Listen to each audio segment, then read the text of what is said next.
Sorry, আসতে একটু late হয়ে গেল। আপনি কি মিস্টার রবিন? জি, আমি রবিন। আপনি কে? আপনি যার সাথে দেখা করতে আসছেন আমি সে, নূপুর। আপনি সেই মানে আপনিই নূপুর? হ্যাঁ, কোনো সন্দেহ আছে? একটা মানুষ এতটা কুৎসিত কিভাবে হতে পারে?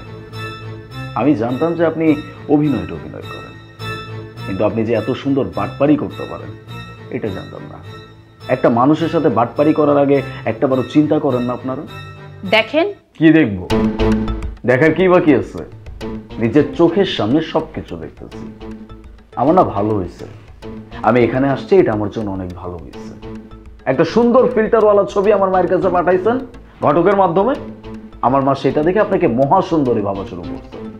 আমিও সেটাই ভাবছিলাম এত সুন্দর একটা মেয়ে, যাই গিয়ে দেখা করে আসি।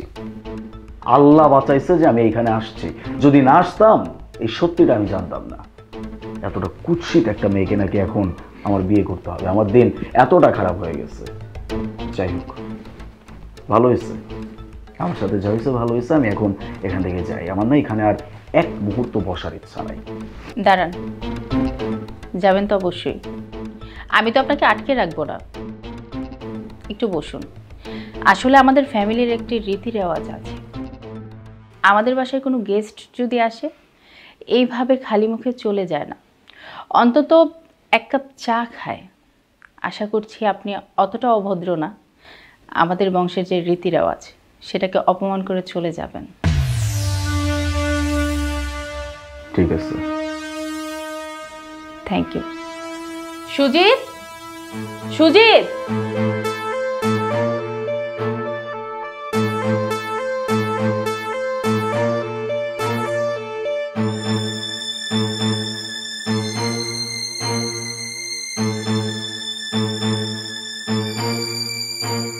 ঘটকের বাচ্চা ঘটক, তোরা খালি পাই আমার লোকে বাটপারি। আপনি একদম ঠিক বলেছেন, ঘটক চিট করেছে। আপনি তো এসে আমাকে অপমান করছেন। আপনার কাছে তো এখনো বিষয়টা ক্লিয়ার না, আমি চিট করেছি না ঘটক চিট করেছে। যাই হোক, আমি কিন্তু আপনার সাথে বা আপনার মায়ের সাথে চিট করিনি। আমার কোনো ফিল্টার দেওয়া ছবি বা এডিট করা ছবি আমি আপনাকে দেইনি। আমি আমার অরিজিনাল ছবিটাই আপনাকে দিয়েছি, আমার ফ্যামিলি থেকেই পাঠিয়েছিল। এর মধ্যে কি হয়েছে আমি জানি না, কেন আপনি আমাকে এসে এইসব কথা বলছেন সেটাও আমি জানি না, কিন্তু আপনি কাজটা ঠিক করেননি। হ্যাঁ, আমি কালো, এতে কি আমার দোষ? আল্লাহ আমাকে বানিয়েছে, যিনি আপনাকেও বানিয়েছে। আসলে প্রবলেমটা কোথায় জানেন? আপনাদের মানসিকতায়। প্রত্যেকটা মানুষই কিন্তু সুন্দর, প্রবলেম হচ্ছে চোখের। আপনি তাকে কোন চোখে দেখবেন? আপনি যদি তাকে দেখেন সুন্দর, সে সুন্দর। আপনাকে না আমি বলে বোঝাতে পারবো না।